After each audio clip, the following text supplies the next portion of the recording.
Hello and welcome back to the Lost Digit. Today we are looking at the Xiaomi Mi A1 and I have the international version here. I found it on eBay. This one has an octa-core Snapdragon 625, has 4 gigs of RAM, it has 64 gigabytes of internal storage. It also has dual 12 megapixel cameras, which we'll look over later, and then 3080 milliamp hours of battery. The screen is also 5.5 inches with 1080p resolution, and it can take either 2 SIMs or a SIM and a 128 gig micro SD card. The phone is also USB-C, which is nice, and it came with a screen protector in the box.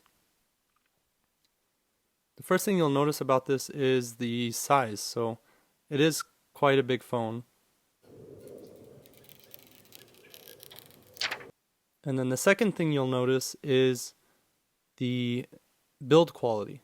So this phone is made of aluminum, and they also said it handles high impedance headphones up to 600 ohms. So that should be really good for anyone that, likes to plug in their headphones and doesn't want to use wireless or Bluetooth headphones. The build quality all around is really solid, and it's very similar to an iPhone 7 Plus. So I held it next to my friend's iPhone 7 Plus, and it's very similar with just subtle differences. So if you like that phone, you'll probably like this phone. The cameras, it has 2 cameras. One is a 26mm equivalent with f2.2 and then a 50mm equivalent with f2.6.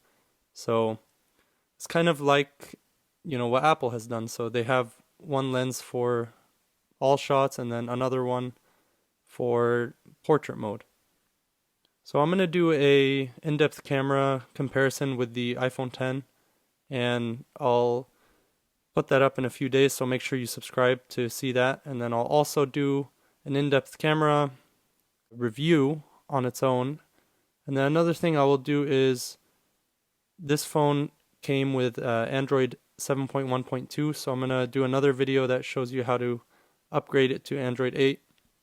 What's great about this phone is that even though it's low cost, it's part of that Android One program, so it gets updates really fast, and it's almost like using a low-cost Nexus device.